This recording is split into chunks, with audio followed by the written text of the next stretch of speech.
since everybody else is probably going to do a full review and walkthrough of the R6 Mark II, I'm not going to do that. We're just going to have a quick look at it. I'm going to show some pictures that I took with some different lighting, so on and so forth. I do have the battery grip. It's basically the same one that goes on the R6, so you know, nothing surprising out of that. This has turned out to be a pretty awesome camera. Anyway, so without further ado, let's get into this.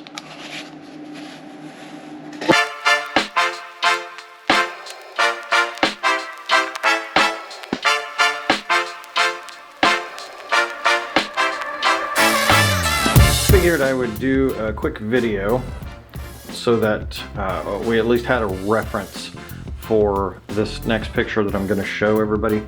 I've got some overhead lights in the room, you know, four corners, so on and so forth. I don't have the lights on the ceiling fan on, and this was the ambient lighting that I had for this next picture that I'm getting ready to show you, which was taken in here.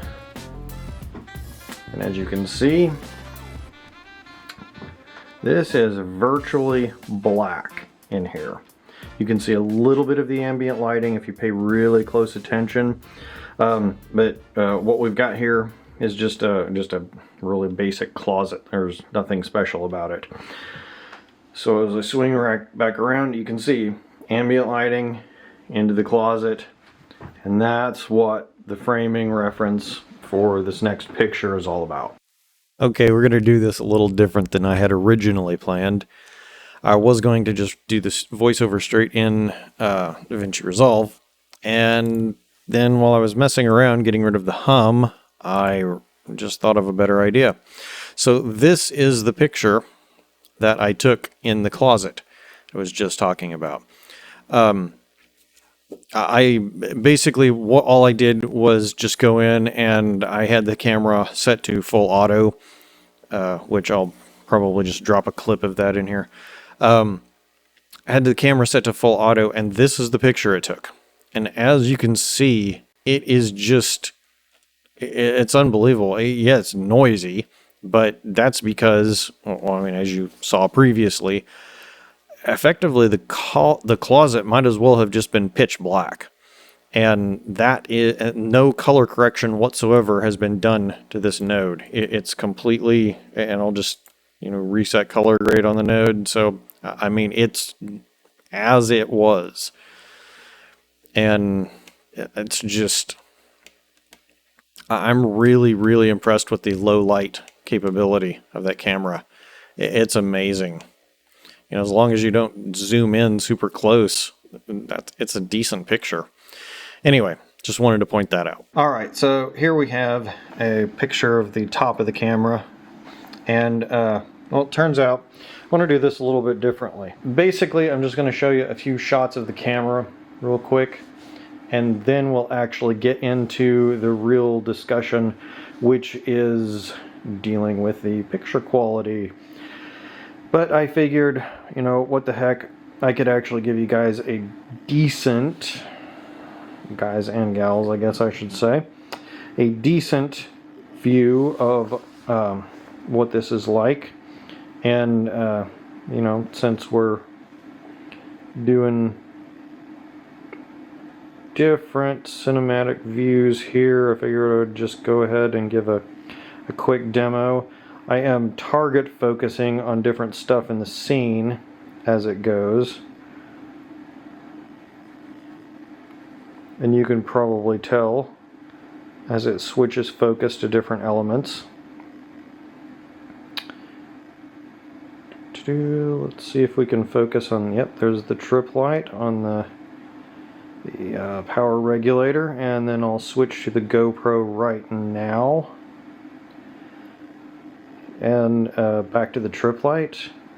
So you can see, and all I'm doing is touching the screen to do this. All right, so desperate times call for desperate measures. I have now switched over to recording this on my phone. I wasn't going to do this, but anyway, I wanted to show exactly what I was doing for those who are new to cameras. So, let's see if I can do this. It's hard to do while I'm looking at both screens. So there's the focus on the GoPro. Let me get in here close so you can see it a little bit better. And then if I switch to the trip light, and that's all I'm doing is just tapping where I want it to focus on. It's where the phone used to be. And let's go back to the trip light. And let's go up to the speaker on the desk. It's really, really quick with the focus and really smooth with it as it transitions across. And yeah, I'm in at 200 millimeters. And just for reference, we're looking at this really long projection across there. It's probably, I would say about 12 feet, something like that. Anyway, so yeah, that's all that there is to it. All right, say it with me. Establishing shots. Here we have a clip from the GoPro with just the overhead lighting. And then I have another here with the lighting rig. We're doing this for comparison. And then I also did the same thing with my Samsung S10e and this overhead. And then, of course, again with the lighting rig, just as a reference for the R6. Just thought I would do a quick video, show the portrait studio in progress. A little bit of a reference for the lighting, so on and so forth. So anytime I talk about the overhead lighting, I'm talking about this lighting, the ambient that's out here in the stairwell, it comes down here. Then of course I've got 4 CFLs on the roof. They're the sort of a yellowish spectrum. I don't know exactly what the color temperature is. Yeah, off the top of my head, but anyway, doesn't really matter at the moment. The other lights that we're using, first one is this little guy down here, the little round one.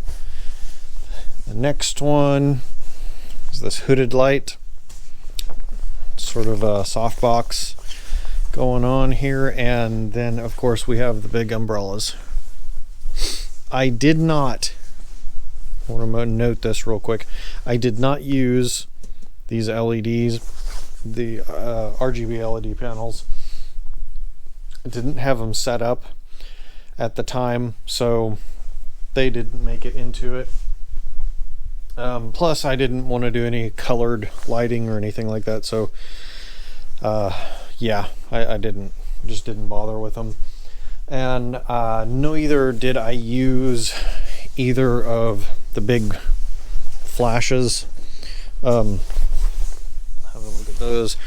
Anyway, I didn't use either of those for any of the clips, I guess not clips, pictures that are coming up.